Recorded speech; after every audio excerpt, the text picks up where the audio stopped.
రాష్ట్రంలో కానీ దేశంలో కానీ చాలా విద్యార్థి సంఘాలు ఒకటే సమస్యకు పరిమితమై పోరాటం చేస్తారు. కానీ మన బీఆర్ఎస్ విద్యార్థి విభాగం మాత్రం తెలంగాణ ఆత్మగౌరవానికి ప్రతీక. తెలంగాణ ఆత్మగౌరవానికి వ్యతిరేకంగా ఎవరు మాట్లాడినా పోరాటం చేసే విద్యార్థి సంఘం మన బీఆర్ఎస్వి. అది విద్యార్థుల సమస్యలే కాదు, యువత సమస్యలైనా సాంస్కృతిక పరంగా తెలంగాణ మీద ఎవడు దాడి చేసినా ముందుండి కొట్లాడే సంస్థ మన బీఆర్ఎస్వి. ఇవాళ ఆంధ్రప్రదేశ్లో తెలంగాణ గడ్డ నుంచి పోయిన బక్క నరసింహులు అని చెప్పి ఒక తెలుగుదేశం పార్టీ నాయకుడు మాట్లాడతాడు. అసలు తెలంగాణ డిక్షనరీనే లేదంటాడు. పిచ్చి బెదవలు మాట్లాడతారు. తెలంగాణ డిక్షనరీ లేకపోతే మీ నాయకుడు ఆంధ్రప్రదేశ్కు ఎందుకు పారిపోతాడు, అక్కడ ముఖ్యమంత్రి ఎందుకు ఉంటాడో విషయాన్ని ఇంతవరకు కూడా తెలుగుదేశం పార్టీ నాయకులకు వీళ్ళు కనిపిస్తలేదని చెప్పి ఇవాళ మనం ప్రశ్నిస్తూ ఉన్నాం. ఆంధ్రప్రదేశ్ ముఖ్యమంత్రిగా చంద్రబాబు నాయుడు గారు తీసుకున్న నిర్ణయాల వల్ల తెలంగాణకు నష్టం జరుగుతున్నా ఇక్కడ ఉన్న ముఖ్యమంత్రి కానీ కాంగ్రెస్ ప్రభుత్వం ఎవరు మాట్లాడకపోతే మన బీఆర్ఎస్వి పోరాటం చేసింది విద్యార్థుల పక్షాన.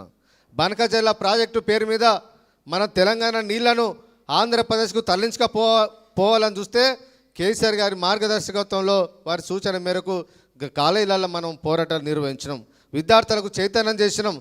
మన నీళ్లు మనకు పోతాయి, తెలంగాణ బనకచెర్ల నీళ్ల ద్వారా మన తెలంగాణ నీటి వినియోగం ఆంధ్రప్రదేశ్కి పోతుంది కాబట్టి దానికి వ్యతిరేకంగా పోరాటం చేసిన సంస్థ మన బీఆర్ఎస్వి. ఫీజుల కోసం పోరాటం చేస్తూ ఉన్నాం, ఉద్యోగాల కోసం కూడా మనం పోరాటం చేస్తూ ఉన్నాం. రేవంత్ రెడ్డి గారు ఎన్నికల ముందు పిసిసి అధ్యక్షుని హోదా లోపల ఎన్నో మీటింగ్లలో మాట్లాడి యువతను విద్యార్థులందరినీ రెచ్చగొట్టిండు. 2 లక్షల ప్రభుత్వ ఉద్యోగాలు ఈ ప్రభుత్వంలో ఖాళీలు ఉన్నాయి, కేసీఆర్ గారు కావాలని చెప్పి అమలు చేస్తలేడు. బిస్వాల్ కమిటీ నివేదిక ప్రకారం 2 లక్షల ఖాళీలు అని చెప్పి గ్రామాన కాంగ్రెస్ పార్టీ కార్యకర్తలు ఇంటింటికి వెళ్ళి ప్రజలను చైతన్యవంతం చేసి వాళ్ళ మన ప్రభుత్వానికి వ్యతిరేకంగా వాళ్ళు పనిచేసారు. 2% ఓటుతో మనం అధికారం కోల్పోయినాం. విద్యార్థులు యువతలందరూ నమ్మారు, కాంగ్రెస్ పార్టీ అధికారంలోకి వస్తే ఉద్యోగాలు భర్తీ చేస్తారని నమ్మారు. ఫస్ట్ క్యాబినెట్లోనే 20,000 డిఎస్సి ఉద్యోగాలు భర్తీ చేస్తా అని చెప్పిండు, చేసిండా? ఇప్పటికీ దాదాపు 3 సంవత్సరాల దగ్గరికి వస్తుంది. కాంగ్రెస్ ప్రభుత్వం 16,000 ఉద్యోగాల కంటే ఎక్కువ ఉద్యోగాల నోటిఫికేషన్లు ఇవ్వలేదు సొంతగా. గతంలో కేసీఆర్ గారు మన ప్రభుత్వం ఉన్నప్పుడు భర్తీ చేసిన ఉద్యోగాలు తప్ప వీళ్ళు ఇచ్చిన ఏం లేదు.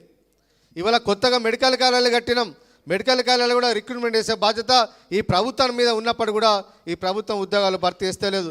ఎంతసేపు కేసీఆర్ గారి ఆనవాళ్ళు గత ప్రభుత్వంలో తీసుకున్న నిర్ణయాలను అన్నీ ప్రజలకు కనిపించకుండా చేరిన కుట్ర ఇవాళ ఈ ప్రభుత్వంలో కనిపిస్తుంది తప్ప ఇవాళ ప్రభుత్వంలో విద్యార్థుల కోసం పేద వర్గాల కోసం పనిచేసే ఆలోచన ముఖ్యమంత్రి రేవంత్ రెడ్డి గారికి ఉన్నట్టుగా మనకు ఎక్కడ కనిపిస్తలేదు. కేసీఆర్ గారు ఉన్నప్పుడు ఇవాళ ప్రతి నియోజకవర్గంలో గురుకుల పాఠశాలలు ఏర్పాటు చేసి విద్యార్థులందరికీ ఒక్కొక్క విద్యార్థికి 1,20,000 రూపాయలు ఖర్చు పెట్టి పేద వర్గాలకు గురుకుల పాఠశాలలో చదువుకునే అవకాశాలు కల్పిస్తే ఆ రోజు ఎమ్మెల్యేల దగ్గర క్యూలు కట్టేది, ఆఫీసుల చుట్టూ తిరిగేది.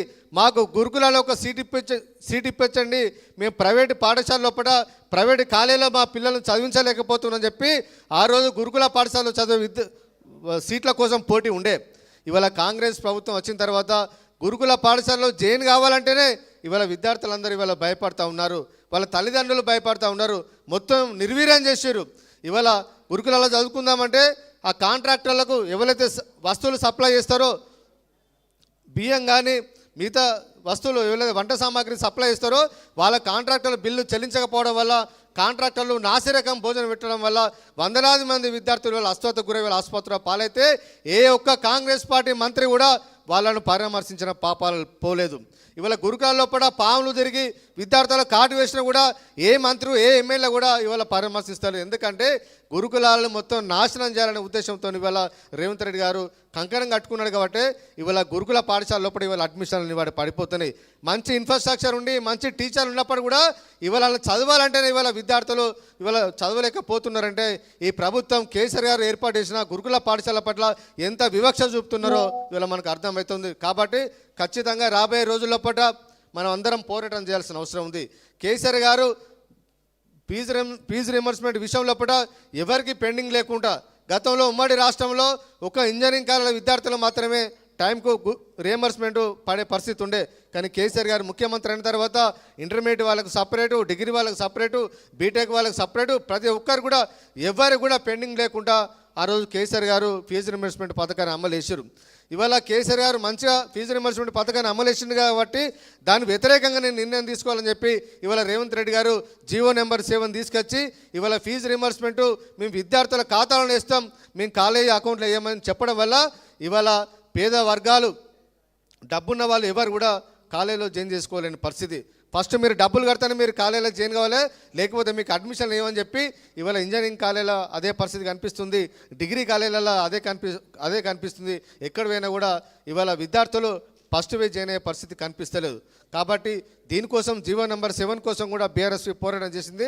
రాబోయే రోజుల్లో కూడా ఖచ్చితంగా మునుపు ఏ విధంగా అయితే ఫీజు రింబర్స్మెంట్ పథకం ఉండేనో అదే విధంగా అదే పథకాన్ని ఆస్తిగా అమలు చేయాలని చెప్పి పెండింగ్ బకాయిలు విడుదల చేసే వారు కూడా బీఆర్ఎస్ ఆధ్వర్యంలో పోరాటం చేయాల్సిన బాధ్యత మన అందరి మీద ఉన్నది. కాబట్టి మిత్రుడు సైదులు గారికి రేపు మంచి భవిష్యత్తు ఉంటుంది, బీఆర్ఎస్లో మంచి పొజిషన్ ఇస్తాం, అదేవిధంగా వారితో పాటు వచ్చిన అందరికీ కూడా మంచి అవకాశాలు ఇచ్చి ప్రోత్సహిస్తామని చెప్పి సందర్భంగా తెలియజేస్తూ ఉస్మానియా విశ్వవిద్యాలయంలో కానీ నల్లగొండ జిల్లాలో కానీ ఎక్కడ ఉన్నా కూడా వాళ్ళందరూ కూడా సముచితమైన స్థానం ఇచ్చి రాబోయే రోజులలో ఈ ప్రభుత్వానికి వ్యతిరేకంగా పోరాటంలో ప్రతి ఒక్క విద్యార్థి నాయకులు కూడా భాగస్వామ్యం చేసుకోవాలని చెప్పి తెలియజేస్తూ నాకు ఈ అవకాశం ఇచ్చినందుకు ప్రత్యేకంగా ధన్యవాదాలు.